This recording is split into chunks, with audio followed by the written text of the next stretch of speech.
యెహోవా ఇలాగు సెలవిచ్చుచున్నాడు, మార్గములలో నిలిచి చూడడి, పురాతన మార్గములను గూర్చి విచారించుడి, మేలు కలుగు మార్గమేదని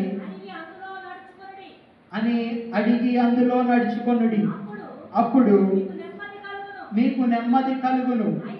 అయితే వారు మేము అందులో నడుచుకొనమని చెప్పుచున్నారు. దేవునికి స్తోత్రం అండి. ఇక్కడ మనము చూస్తే దేవుని యొక్క వాక్యము ఏమని తెలియజేస్తూ ఉన్నదంటే, ఇక్కడ మనము చూడవచ్చండి, ఒక వ్యక్తి ఉన్నాడు. ఆ వ్యక్తి ముందుగా నడుచుకుని వెళ్ళిపోయాడు. అతని యొక్క పరుగుని పూర్తి చేసుకున్నాడండి. మనము చూస్తే అతను ఇద్దరు వ్యక్తులు ఉన్నారు. ఒక వ్యక్తి పరుగు పూర్తి చేసుకున్నాడు, అతను జీవ మార్గంలో నడిచాడు. ఇంకొక వ్యక్తి కూడా ఉన్నాడండి. అతను ఎంతో విలాసవంతమైన జీవితము, లోకానుసారమైనటువంటి జీవితాలు జీవించాడు. కానీ చివరికి నరకంలోనికి, అగ్నిగుండంలోనికి త్రోసివేయబడినట్లుగా మనము దేవుని యొక్క వాక్యంలో చూడవచ్చండి. అలాగూ ఇద్దరు వ్యక్తులు ఉన్నట్టుగా ఇక్కడ మనము దేవుడు పురాతనమైనటువంటి మార్గాలు చెప్తూ ఉన్నాడండి. ఏమని అంటే, పితరులు నడిచినటువంటి మార్గము, ఎవరైతే దేవుని తెలుసుకున్నటువంటి వారు నడిచినటువంటి మార్గము, వారి మార్గములు తెలుసుకొని మీరు కూడా అవే మార్గముల్లో నడవండి, అవి మీకు మంచిది అని దేవుడు తెలియజేస్తూ ఉన్నాడండి. అలా మనం చూస్తే ఆ రెండు రాజ్యాలు కూడా ఆ దానియేలు ప్రవక్తని నిలవబెట్టుకున్నప్పుడు అనేక సార్లు దేవుడు హెచ్చరించారు, మీరు తప్పుడు మార్గాల్లో నడుస్తున్నారు, మీ పితరులు చూడండి, వారు నన్ను ఎరిగి ఉన్నారు, వారు నా మార్గంలో నడిచాడు, మోషేతో నేను ఉన్నాను, అందరితోనూ నేను ఉన్నాను, మిమ్మల్ని విడిచిపెట్టేటువంటి వాడనే కాదు అని అక్కడ మనం చూస్తే దేవుడు ఆ దానియేలు భక్తుడిని నిలవబెట్టుకుని అనేక సార్లు హెచ్చరించాడండి.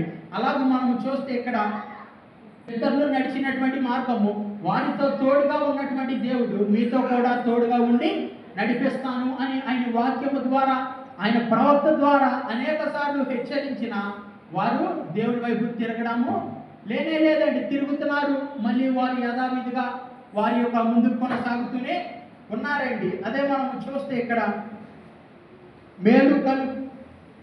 మేలు కలుగు మార్గము అని అడిగి అందులో నడుచుకొని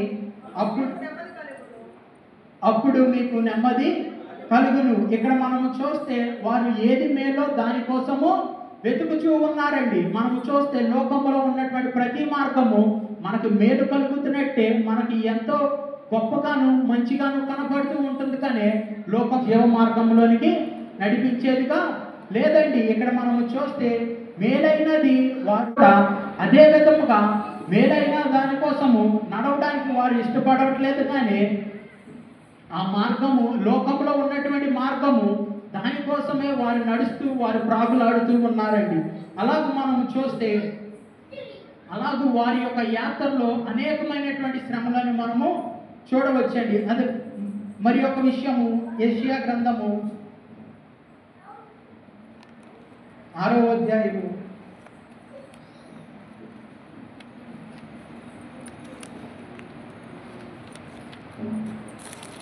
9 నుంచి 11 వరకు చదువు.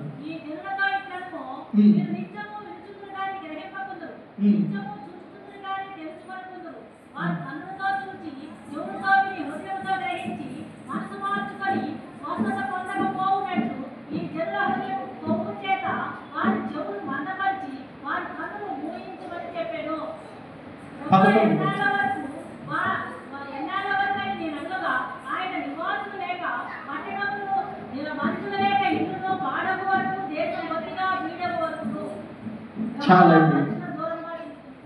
ఇక్కడ మనము చూస్తే యెషయా గ్రంథం 6వ అధ్యాయం 9 నుండి 11 వరకు చదివినామండి. ఏమని అంటే, ఆయన నీవు పోయి నీ జనులతో ఇట్లానను, వారు ఏ విధంగా ఉంటూ ఉన్నారు, దేవుడు వారితో మాట్లాడుతున్నారు.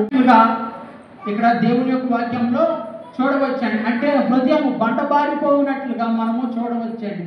అంటే ఏమిటి అంటే, ఇక్కడ మనము చూస్తే ఆ మార్గంలో వెళ్తున్నప్పుడు ఏమి ఉంటుందంటే, ఎంతో సుఖము, విలాసవంతమైన జీవితము ఉంటుంది, కానీ దేవునికి స్తుతి అర్పించడము, దేవుడి మందిరానికి వెళ్ళాలనుకోవడము అటువంటివి ఏమీ ఉండవు.